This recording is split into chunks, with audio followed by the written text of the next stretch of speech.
Podemos testemunhar que algo diferente Ele fez em nós. O que eu acho interessante no Evangelho de João, que não é somente João se apresentando a Cristo, mas o próprio Cristo, nos milagres que nós observamos, Ele vai, de uma forma muito leve, mostrar que Ele é a verdade. Porque quando se fala de verdade, muitos querem impulsionar ou empurrar a verdade como absoluta, porque ela é absoluta. Mas Cristo, mesmo quando os seus discípulos estavam desanimados lá no caminho de Emaús, Ele se apresentou a eles de uma forma tão leve, que não precisou Ele ressuscitar e dizer: eu sou Cristo que passei pela cruz, porque vocês estão aí trocando palavras negativas. Não, Jesus chegou e aproximou-se deles. Aleluia! E de uma maneira tão inteligente, a Bíblia vai mostrar que Jesus se apresenta como a verdade, mas Ele se apresenta a verdade, não Ele como nome dizendo eu sou Jesus. A Bíblia diz que Ele começa a pregar a palavra, Ele começa por Moisés e discorre ao longo de 12 quilômetros até a chegada em Emaús, de forma que os discípulos ficam impressionados, aqueles que estavam tristes, amargurados, desanimados, trocando palavras negativas. Um olha para o outro e diz assim: olha, ainda no caminho, quando Ele caminhava conosco, aleluia, o meu coração ardia. Era Ele que estava conosco no caminho. Jesus se apresentou como a verdade, mas Ele não disse eu sou Cristo. Ou seja, o Evangelho é isso. E é isso que vamos ver no Evangelho de João. Ele disse: eu sou o caminho, eu sou a verdade e eu sou a vida. A Bíblia está dizendo aqui: conhecerão a verdade e a verdade vos libertará. Olha que interessante, irmãos. Conhecer a Cristo é entender e ter intimidade com Ele, como tinha João.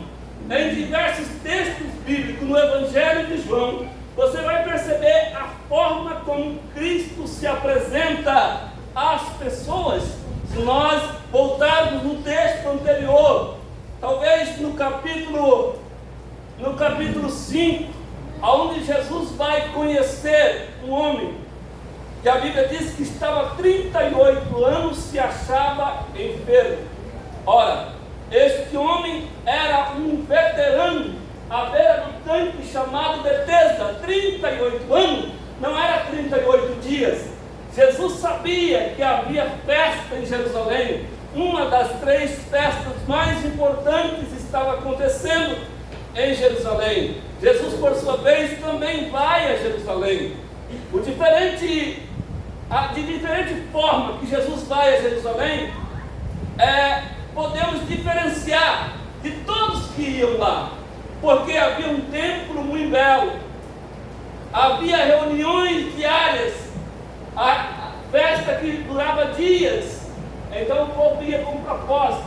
Muitos iam para ver a porta formosa, muitos iam para ali se apresentar, outros iam para vender, outros iam para lucrar com a festa que havia em Jerusalém. Mas Jesus colocou em seu coração um propósito: eu vou a Jerusalém me apresentar para um homem. E eu acho interessante aqui no capítulo 5 que este homem era um moribundo, um homem que não tinha outro homem sequer que pudesse ajudar ele a se curar ou se lançar no tanque que ele estava, que eles criam que de tempo em tempo a água se movia, o anjo descia, e o primeiro que ali fosse lançado era curado da sua enfermidade. Jesus vai a Jerusalém, talvez diferente de muitos. A Bíblia diz que Jesus não entra pela porta principal, Jesus não entra pela porta formosa. De outra forma, Jesus entra pela porta inferior. A porta é chamada a porta das ovelhas. Lá estava um tanque. A Bíblia diz que havia naquele tanque, ou dividido em 5 alpendres, 5 galpões, 5 divisões, diferentes tipos de enfermos. E a Bíblia vai relatar: coxos, cegos e aleijados estavam ali. Jesus não entra no meio de uma multidão normal. Jesus não entra no meio de uma multidão perfeita. Jesus entra no meio de uma multidão que todos que estavam ali tinham a sua deficiência, seja ela visual, física. Era uma cena traumática de se ver. Não era algo comum, porque você está no meio de uma multidão perfeita, como nós estamos aqui. Você vai ver que todos conseguem se locomover, todos conseguem andar, todos conseguem ver. Mas aquela multidão era uma multidão de pessoas carentes, necessitadas. Jesus não vai para se apresentar no templo, na pregação de sábado de manhã. Não, Jesus vai direto pela porta inferior. E ele foi lá por causa de um homem. Aleluia! Ele não foi por causa de uma multidão. Jesus poderia curar muitos naquele lugar, mas ele disse: eu vou lá por causa de você. Você pode glorificar a Deus por isso? Entrou pela porta inferior, e a Bíblia diz que ele vai direto no homem. E eu fico imaginando, irmãos, um homem perfeito como Jesus entrando, andando, caminhando normal no meio de uma multidão, todo mundo deficiente. E ele vai direto no homem. Ele sabia, porque a Bíblia diz: Jesus, vendo-o e sabendo que estava naquele estado já há muito tempo, Jesus simplesmente faz uma pergunta para ele: ei, tu queres ficar santo? Ora, tu queres ficar curado hoje? Aquele homem se lembra da sua limitação, ele se lembra das suas misérias. Ele disse: eu não tenho um homem sequer que, quando a água é agitada, me lance no tanque. Mas eu acho interessante no texto bíblico, no capítulo 5, que o homem diz assim: mas quando eu vou, desce outro antes de mim. O que me faz entender que aquele homem estava ali, porque a Bíblia diz: estava ali um homem, jazia 38 anos.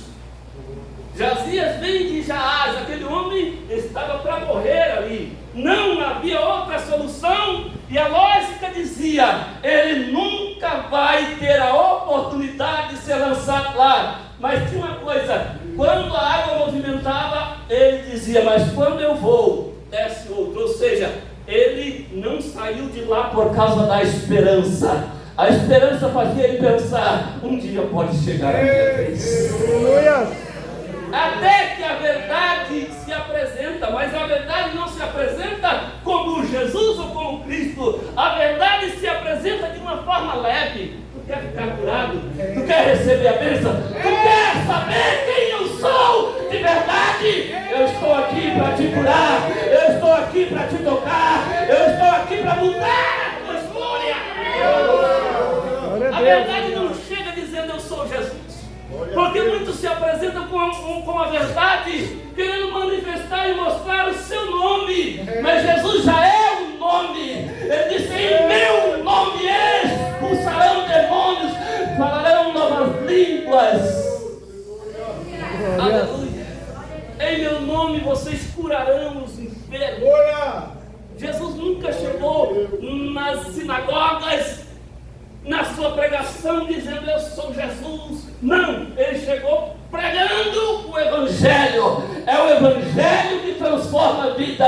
Se você quer ser abençoado, pregue o Evangelho. O Evangelho é simples assim. É a verdade que liberta. Aleluia! Aquele homem não quis saber. Ele assim, olha, eu não tenho um homem que quando a água movimentada me lance lá, e quando eu vou, desce outro antes de mim. Jesus olhou para ele e disse assim, então levanta, pega a tua cama simples assim, e vai. Aquele homem de 38 anos, já pensou, irmãos?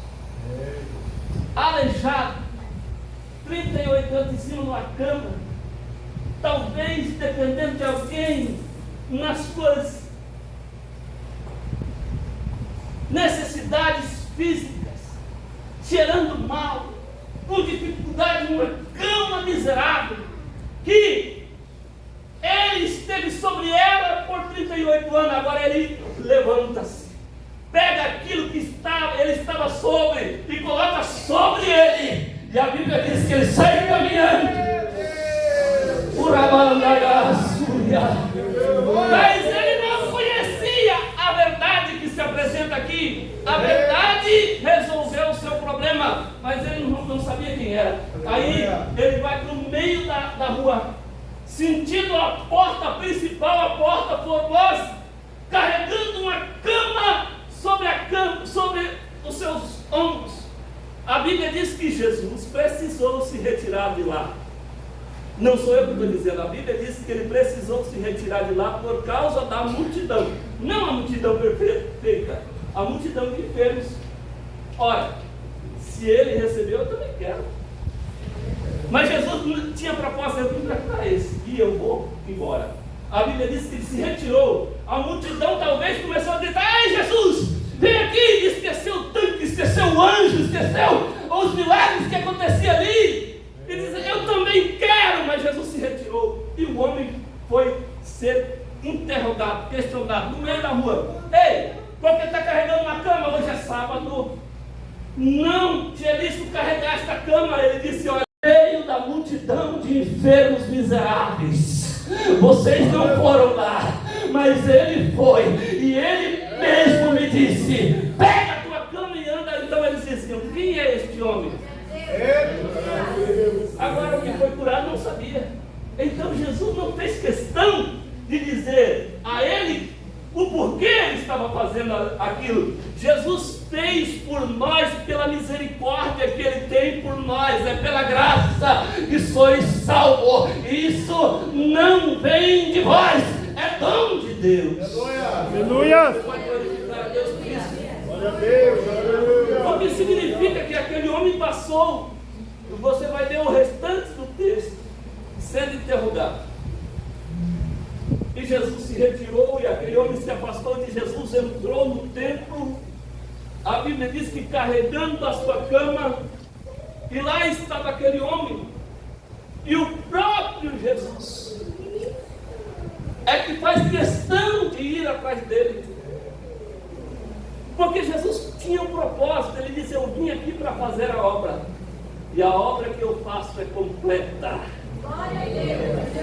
Você pode glorificar a Deus por isso? A obra que Ele faz na tua vida é completa. Jesus não faz o serviço pela metade. Aleluia. Se Ele veio para se apresentar a você, você vai sair daqui sabendo quem é Ele. Aleluia. Jesus vai procurar o homem.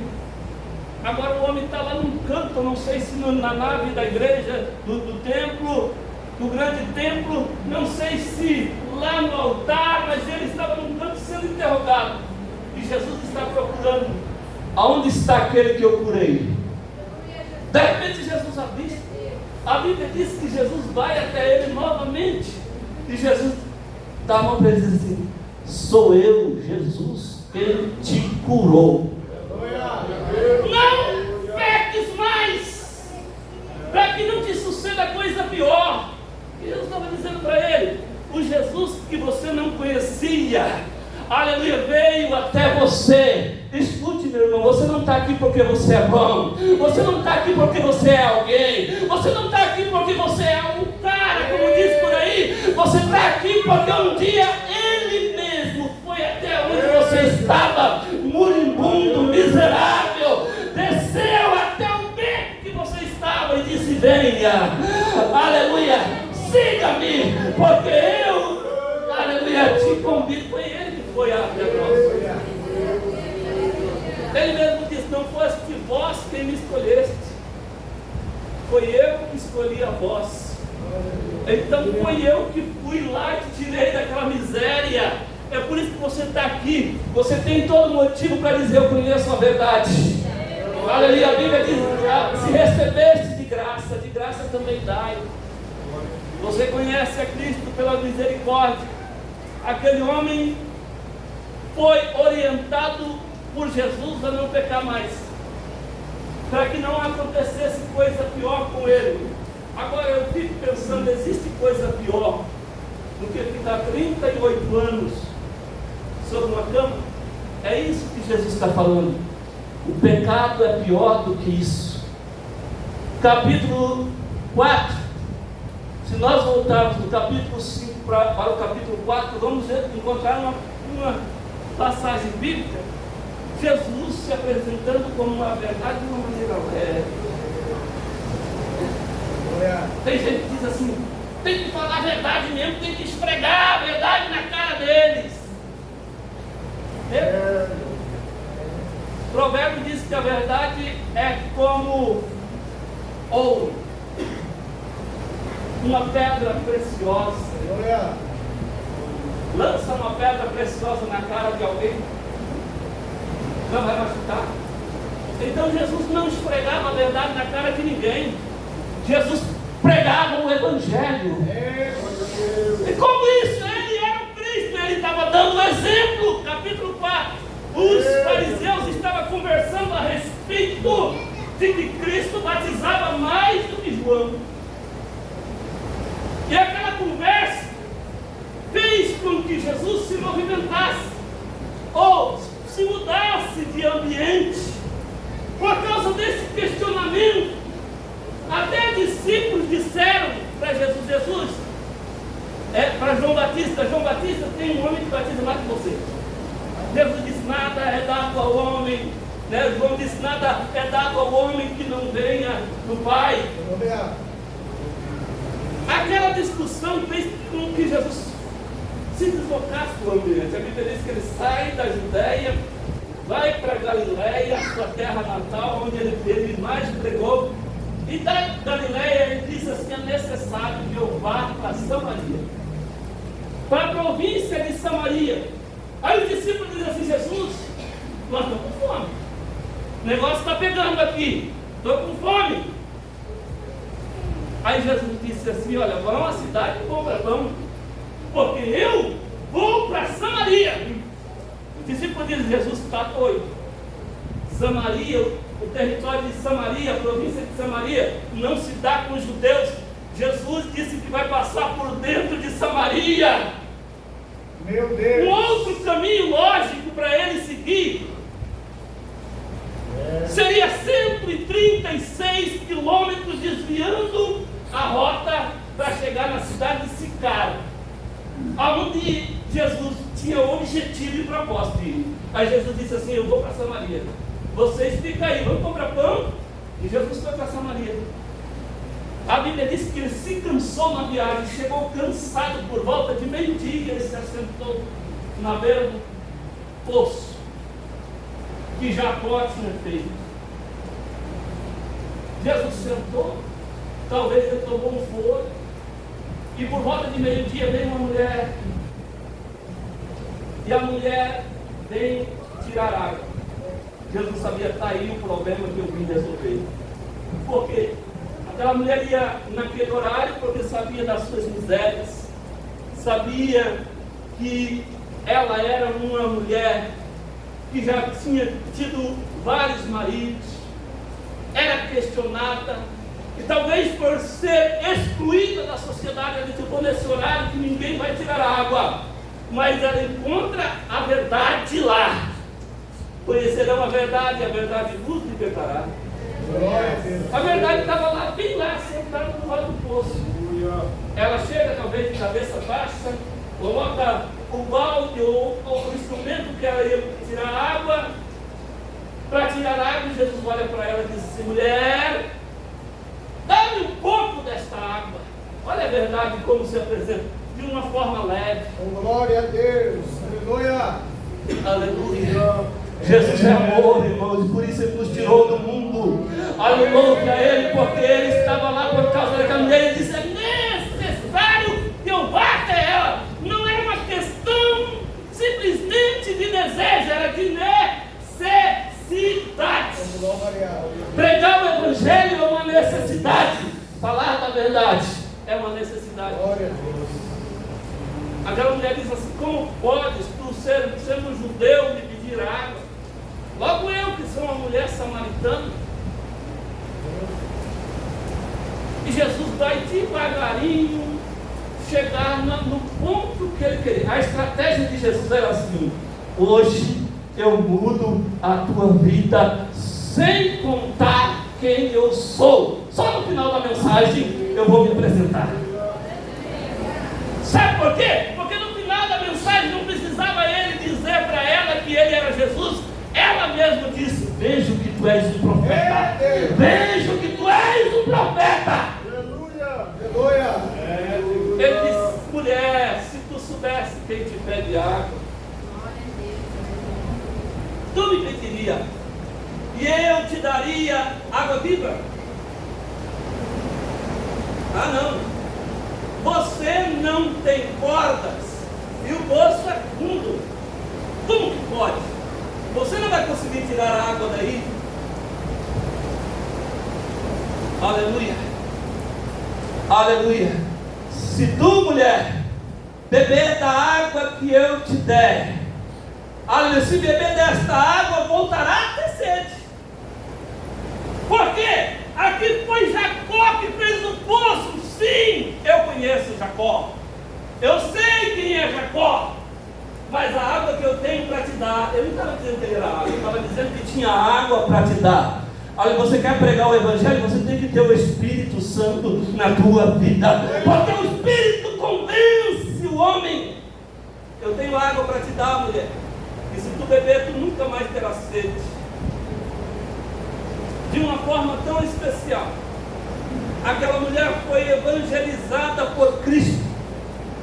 Porque Jesus olha para ela e diz: então, mulher, vai lá e chama o teu marido. Se você pensa, talvez, se você pensa que eu estou aqui nesse lugar, é perigoso, num maior diálogo que Jesus teve na Bíblia com uma mulher, foi aqui, no capítulo 5. Foi o maior diálogo que Jesus teve com a mulher. Mas Jesus sabia o que ele queria. Vai lá e chama o teu marido. Ela disse assim: eu não tenho marido. Jesus: disseste bem, porque você já tiveste 5 e o que tens agora não é teu marido. Parece que eu vejo o pastor Ivo, aquela mulher se afastando e dizendo assim: eu vejo que tu és um profeta. Aleluia. A Bíblia diz que naquele instante os discípulos, lembra que os discípulos que foram comprar pão, chegaram, também chegaram, dizer: Jesus aqui, come, se alimenta. Mas a mulher saiu, largou o cântaro e saiu correndo. Os discípulos foram olhando e ela evangelizou a cidade de Samaria. Porque Jesus se apresentou de uma forma leve. Ele nem falou o nome para ela, mas ela disse: tu és um profeta. Contaste toda a minha vida, os maridos que eu tive, as misérias que eu era, mas agora a minha vida é transformada pela verdade. Você pode louvar o nome do Senhor. Oh, irmão, esta água, ela é maravilhosa. Se você beber desta água, você nunca terá sede. É tão interessante quando nós falamos sobre água na Bíblia. Porque Jacó, se nós analisarmos Abraão, Isaac e Jacó, são 3 gerações diferentes. Mas eles tinham por costume um ofício, quase que um ofício especial. Água naqueles desertos, por onde Abraão, Isaac e Jacó andou, valia mais do que dinheiro, ouro ou prata. Porque não tem. Lugar que não tem água é um lugar miserável. Por isso Abraão tomou por ofício cavar poços. Depois Jacó, Isaac também aprenderam a cavar poço. Aquele poço em especial que a mulher samaritana estava lá, há muitos anos atrás era Jacó que tinha cavado. Até então eles faziam uso daquela água. Se você voltar no capítulo 20 do livro de Gênesis, você vai ver que Abraão, ele cavou poços, muito especialmente na cidade de Gerar, a cidade maior dos filisteus, aonde reinava Abimeleque. Abraão passou lá quase 100 anos antes de Isaac. 100 anos por quê?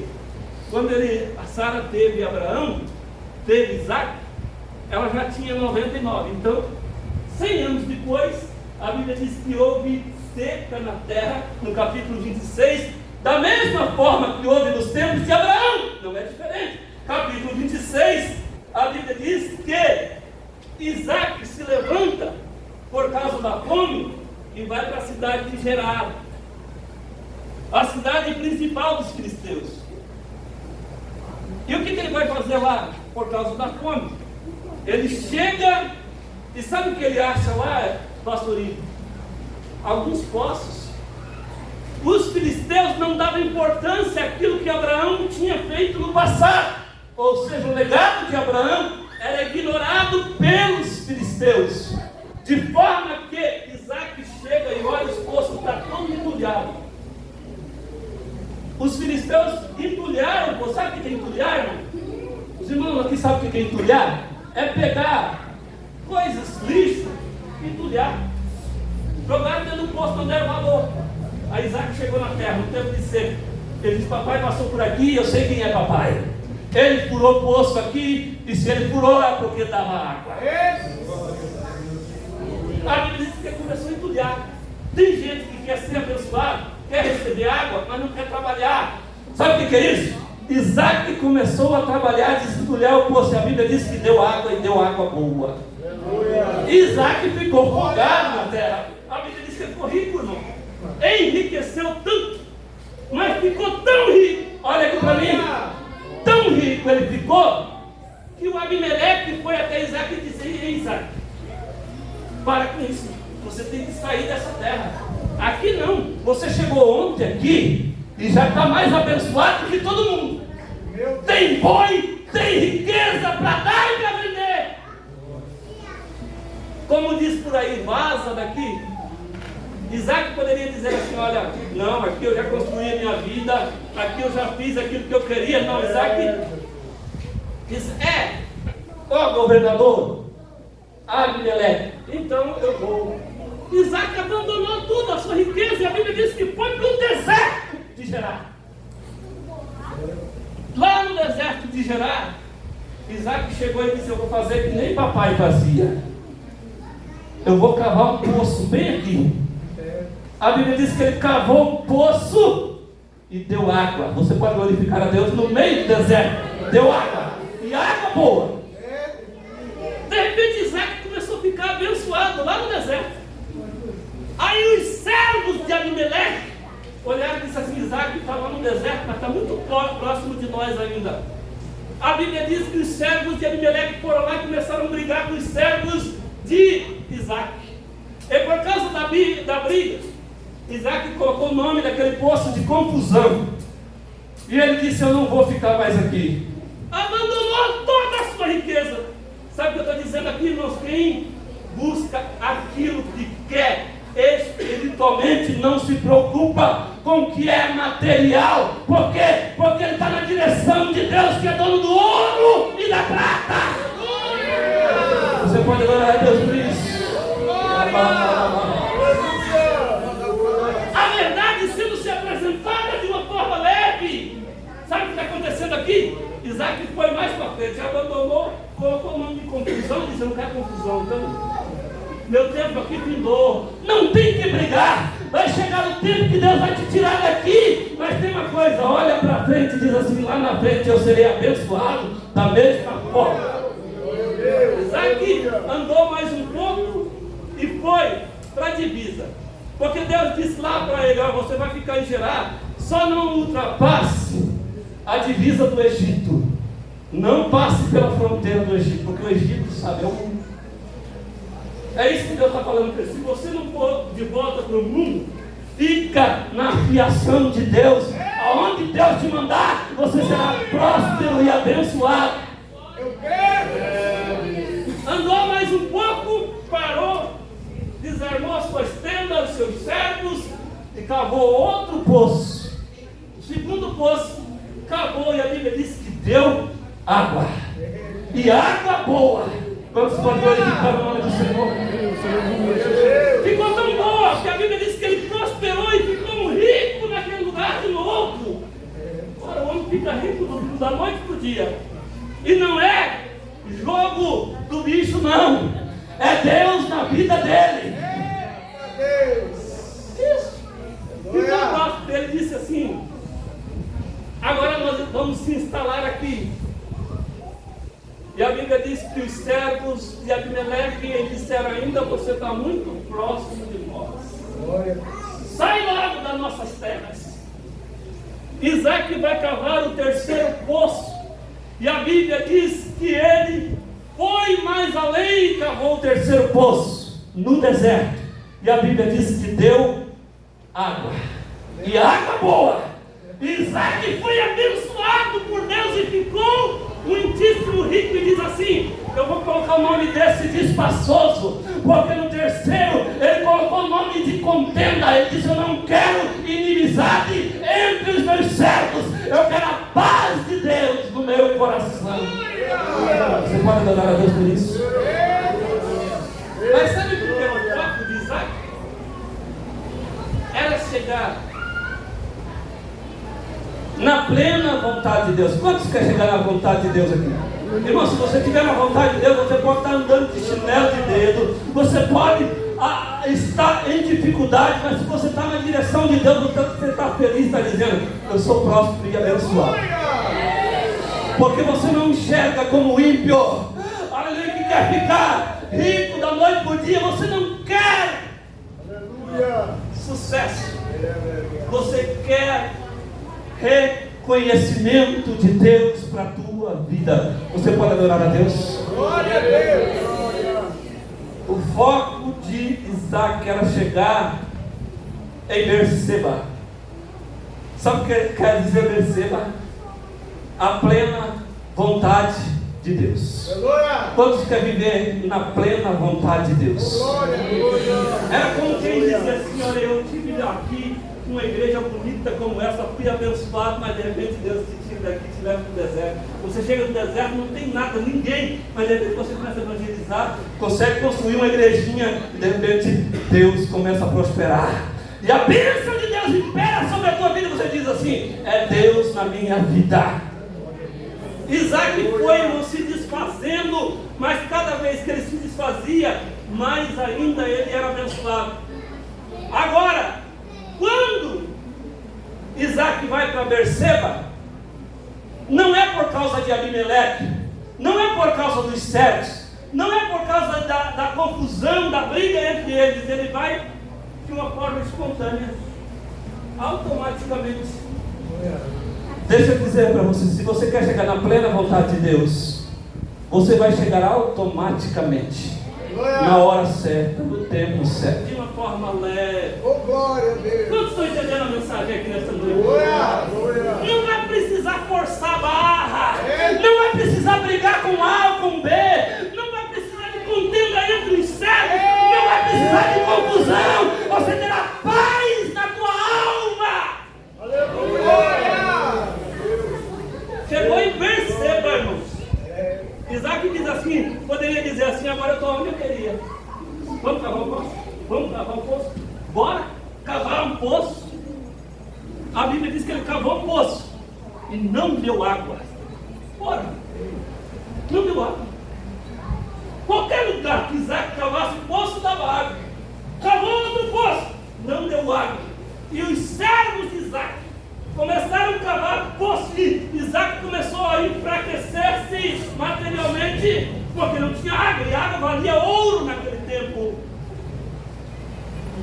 E eu posso pensar que os servos de Isaac chegaram: Isaac, você saiu lá